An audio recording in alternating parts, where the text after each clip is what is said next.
kaum dangu sadayana urang kupingkeun ku balarea dongeng Sunda karya Jenal M. Tonton anu dipintonkeun ku Mang Jejen wilujeng ngadangukeun.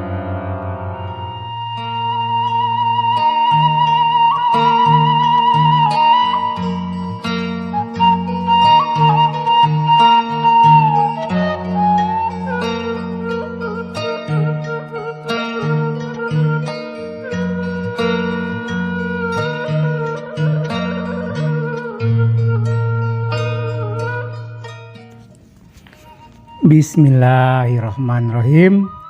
Assalamualaikum warahmatullahi wabarakatuh. Sampurasun kanca mitra kaum dangu sadayana, kumaha dararamang? Alhamdulillah. Tak anu ditedaknya atuh kanu teu damang sing enggal damang ahnya. Kitu deui Mang Jejen tepet-tepetot ngadungakeun mugi wae kanca mitra sadayana sing dilancarkeun dina enggoning nyiar rizkina. Amin ya rabbal alamin. Kanca mitra kaum dangu sadayana tepang deui nya. Dina pidangan dongeng Sunda nu ngabantun judul Jurig Panganten. Ayeuna teh jurig panganten dina bagian ka-11. Kitu tah sabada kamari-kamari bagian ka-10 diecagkeun dina lakon Angga Tepang atanapi tepung di Taman Sareng Risma. Tah kumaha lalakon Angga saterasna sumangga kanca mitra kaum dangu sadayana urang teraskeun ieu lalakon. Ku kituna sayogikeun kopi sareng lalawuhna. Ieu jurig panganten sejak di kawitan.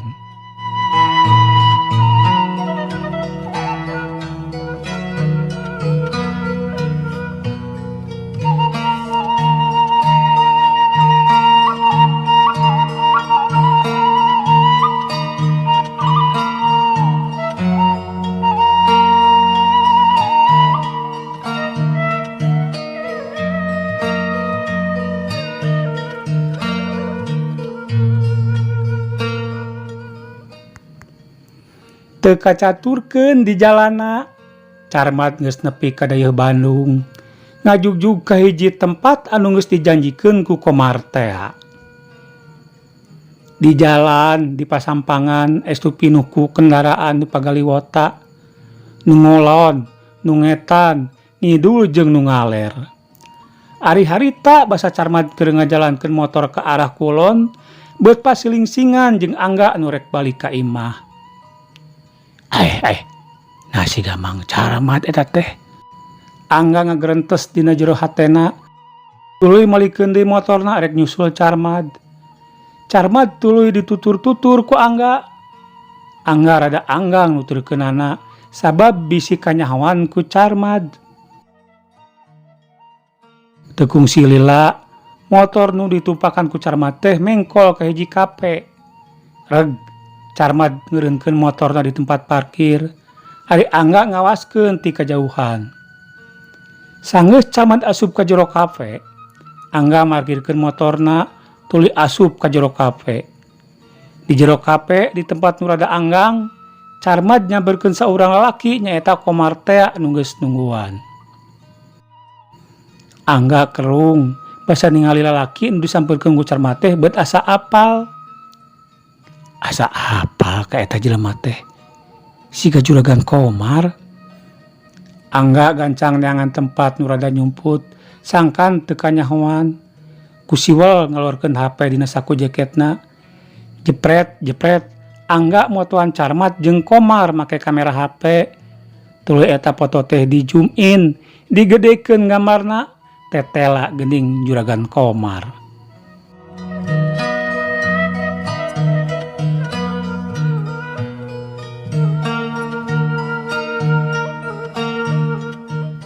Angga gancang neangan tempat nu rada nyumput sangkan teu kanyahoan. Ku siwel ngeluarkan HP dina saku jaketna. Jepret, Angga motoan Carmat jeung Komar make kamera HP. Tuluy eta foto teh di zoom in, digedekeun gambarna, tetela geuning juragan Komar. Nya, juragan Komar. Na aya urusan naonnya jeung si Mang Carmat? Leuwih hade gancang tepungan Risma. Tapi kayak kumaha carana? Pan teu boga nomor telepon ge. Cek gerentes hate Angga inget ka Yanti, tuluy ngawe Yanti minta nomor Risma. Pan aya Yanti, manehna pasti bogaeun nomor Risma. Sanggeus WA dikirim, teu kungsi lila aya balesan ti Yanti nu isina mere nomor kontak Risma. Teu diengkekeun deui, Angga langsung nelepon Risma.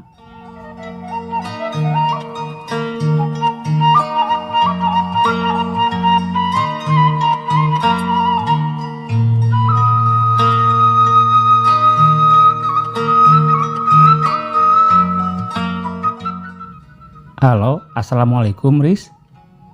Iya, sareng Kang Angga. Tiasa urang penakan. Aya nu bade diobrolkeun Riz. Mohon. Nu caket ka bumi Risma we, supados gampil. Mohon tah didinya we, di taman. Semohon. Ayeuna Kang Angga ngabujeng ka dinya. Assalamualaikum. Beres nelepon Risma, Angga gagancangan muru motor nu keur diparkir. Celak naik, laju dihurungkeun. Sanggeus mayar parkir, biur Angga ngajalankeun motorna ngajugjug ka hiji tempat nu geus dijanjikeun jeung Risma.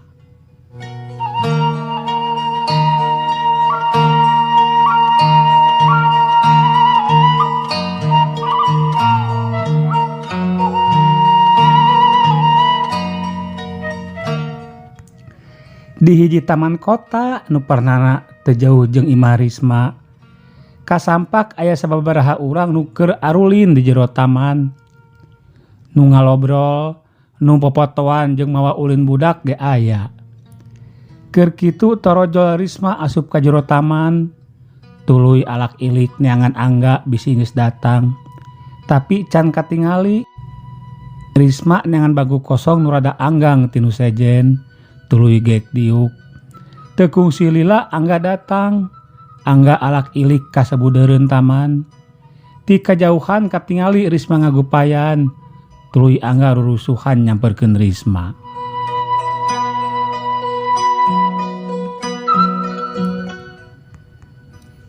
Assalamualaikum. Waalaikumsalam. Wios Kang Angga calik. Mangga Kang. Tembal Risma bari ngageser diukna. Angga gek diuk gigireun Risma. Tapi rada anggang diukna teh. Punten, Kang Angga tos ngarerepot. Henteu Kang. Da karesan juragan Komar nunjun teu aya. Mohon, alatan eta Kang Angga hoyong nepangan Risma teh. Maksadna? Tanya Risma can ngarti kana maksud Angga. Angga nyokot HP dina suku jaketna. Tuluy dihurungkeun. Angga nembongkeun foto ka Risma hayang ngayakinkeun yen eta nu dipoto teh juragan Komar atawa lain. Punten, dupi ieu juragan Komar sanes. Risma ngilikan foto. Mohon, keng ti mana ieu? Ngahaja ku Kang Angga dipoto. Dupi eta anu saurang deui. Risma apal teu? Risma nyidik-nyidik foto nu saurang deui. Breh, Risma inget yen eta teh foto Carmad. Upami telepat mah Mang Carmad ieu teh. Geuning Risma apal ka si Mang Carmad? Risma teu waka ngajawab pananya Angga. Kalah tuluy luk tungkul. Angga beki panasaran, tuluy nanya deui. Punten, manawi Risma uninga, aya hubungan naon antawis Juragan Komar sareng si Mang Carmat? Sakaterang Risma, antawis Juragan Komar sareng Mang Carmat teh aya hubungan bisnis, Kang. Bisnis? Risma unggek. Bisnis naon? Duka ada bisnis naon nama. Namun Risma tekebat nyeritana. Namung naon, Ris? Angga nanya penasaran. pun Bapak gepan kalibat bisnis sareng aranjeuna. Tuk dugi ka gaduh samatan dugi ka 100 juta. Risma teneruskeun caritana. Angga ngahulang mikiran bisnis naon nu keur dijalankeun ku maranehanana. Janten tuang rama ge kenaleun atuh ka si Mang Carmat. Nyakantenan, Kang. Da kapungkur mah Juragan Komar sareng Mang Carmat teh sering unggah ka rorompok. Ti iraha tuang rama sareng aranjeuna kalibat bisnis teh. Tos aya 3 tahun langkung mah, Kang. Malih mah aya 2 urang deui nu kalibat kana eta bisnis teh. Nyaeta Mang Sapri sareng Mang Kodrat. Tapi duka kamarana tos lami tara pendak. Angga unggut-unggutan. Mung hanjakalnya Risma teu apal kana bisnis nu dijalankeunana. Mohon, Kang. Upami kitu wios Kang Angga nepangan Bapak Risma. Saya nama ulah, Kang. Maha kunaon? Watak pun Bapak sami kerasna sareng Juragan Komar oge Mang Carmat. Sarengna deui upami Kang Angga bade nalungtik perkawis urusan aranjeuna, ceuk pangraos batan diwartosan mah Kang Angga aya bahan diusir. Angga ngahuleng ngadenge jawaban Risma model kitu teh. Manehna beuki penasaran. Bet asa nyararambung sakabeh lalakon nu karandapan. Punten, Kang. Risma mah ngawageso teh hawatos ka Kang Angga bilih kumaonam. Oh mohon wios Ris, teu sawios-wios. Temal Angga semu ngarenjag. Keur kitu HP Angga disada aya nu nelepon. Barang ditingali geuning nu nelepon teh Yono. Angga gancang nerima telepon. Halo Yon, assalamualaikum. Keur di luar, aya naon kitu? Oh nya atuh, uing ayeuna balik. Nya. Waalaikumsalam. Angga mareman HP-na, tuluy pamitan ka Risma lantaran Yono rek ka imah aya perlu. Aduh punten Ris, Kang Angga mah moalami bade teras wangsul, itu si Mas Yono aya peryogi saurna teh. Mohon atuh, Kang. Sakali deui Risma nedah punten. Teu sawios Ris, akang nu nedah punten tos ngarepotkeun Risma. Henteu, Kang. Kang Angga pamit. Assalamualaikum. Waalaikumsalam. Angga ini tinggalkeun Risma. Ari Risma ugur bisa neuteup tonggong Angga anu tuluy ngajauhan, tuluy ngiles pelebah pengkolan.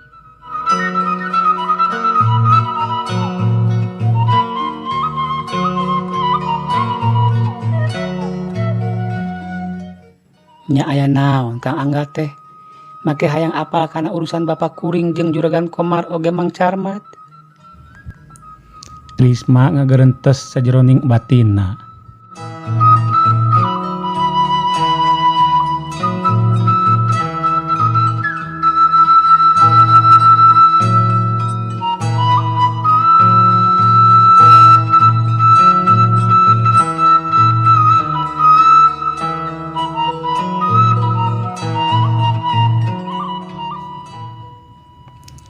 Wanci geus maju ka sorenakeun, basa Angga nepi ka imahna teh. Motor diasupkeun ka pakarangan, tuluy dipaehan mesinna.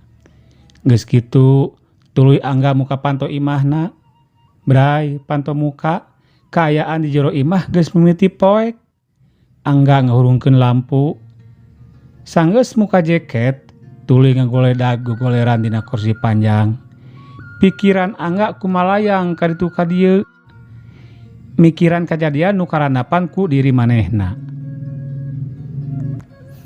Reup Angga peupeureuman. Keur kitu ti luar kadenge aya suara motor, tuluy eureun.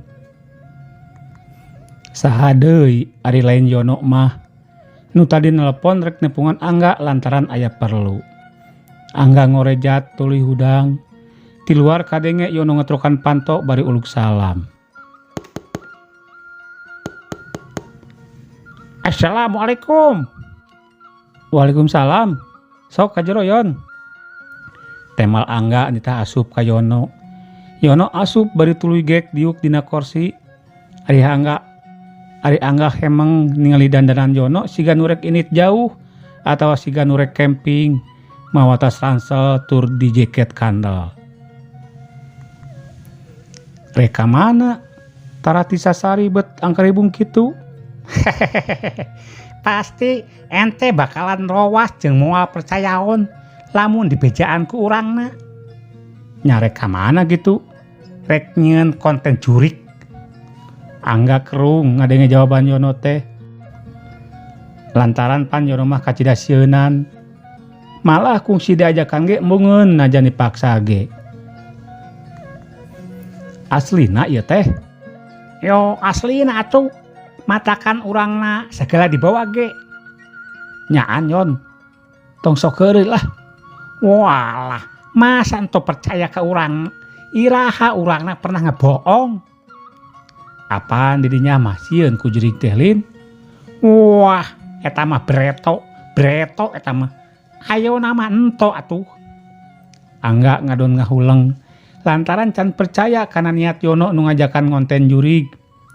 Hayu ngadon ngahuleng. Hayu atuh harinya mah. Urang ini ka imah panganten. Kabeneran ayeuna malam Jumaah. Angga haget naker. Sabab ngajakan mah ti heula ge teu daekeun. Kari-kari ayeuna Yono nu ngajakan. Atuh puguh weh teu diengkekeun deui. Angga gancang dangdan. Rap, jaket nu dilaan teh dipake deui. Kamera jeung sakabeh peralatan pikeun kaperluan diasupkeun ka nu tas ransel. Geus beres pok Angga nyarita ka Yono. Motorna make nu ente nya. Nu uing mah moal kuat teu nanyak dipake boncengan mah. Iyo lah. Ayo atuh. Angga ngajakan Yono indit. Sanggeus ngasupkeun motor ka imah, tuluy Angga ngunci panto imah. Yono celak kana motorna tuluy dihurungkeun. Sanggeus ngunci panto imah, Angga tuluy naik kana motor Yono dibonceng. Geus kitu biur motor maju ngajugjug imah panganten nu pernahna di Mumunggang Pasir Tonggoheun Tanjung Sari.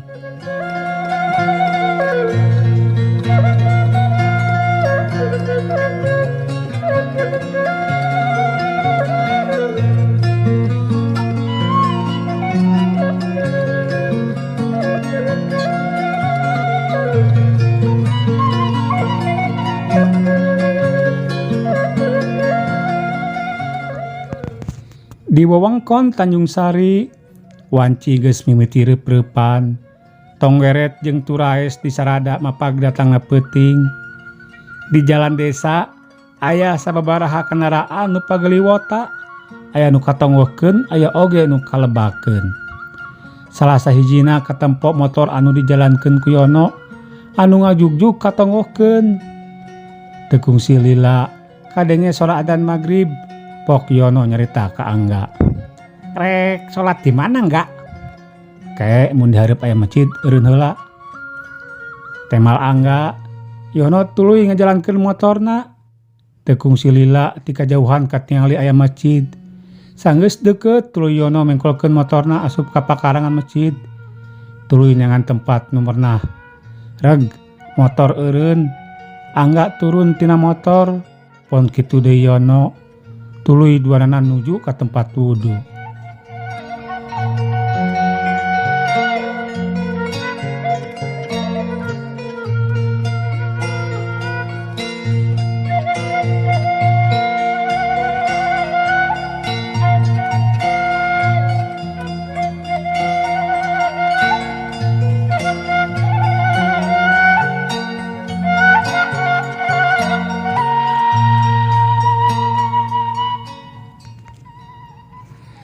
Sabada ngajalankeun ibadah salat maghrib berjamaah, Angga jeung Yono tuluy wiridan.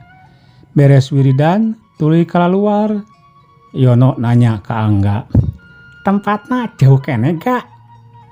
"Ya lumayan lah, aya kana setengah jaman deui mah." "Walah, geus dokot geuning. Moning neangan warung heula, urang hayangin ngopi oi." "Nya sarua we uing ge." Yono muru motorna nu keur diparkir di pakarangan masjid, dituturkeun ku Angga. Celak Yono kana motor, tuluy ngahirupan motor. Sanggeus Angga naik kana motor, biur motor keluar di pakarangan masjid rek muru warung kopi.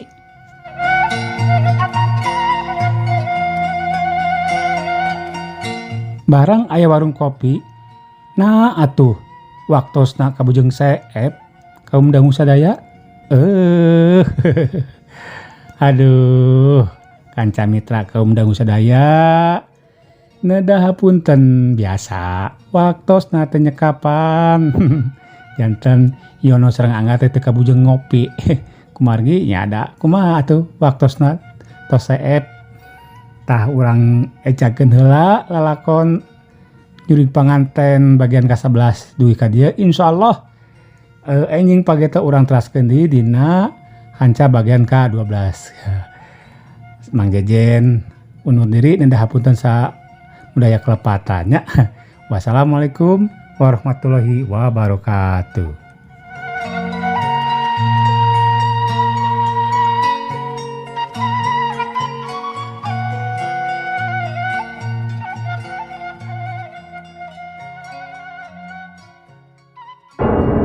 Hatur nuhun parantos ngadangukeun Dongeng Sunda karya Jenal M. Tonton anu dipintonkeun ku Mang Jejen. Antos dongeng-dongeng salajengna.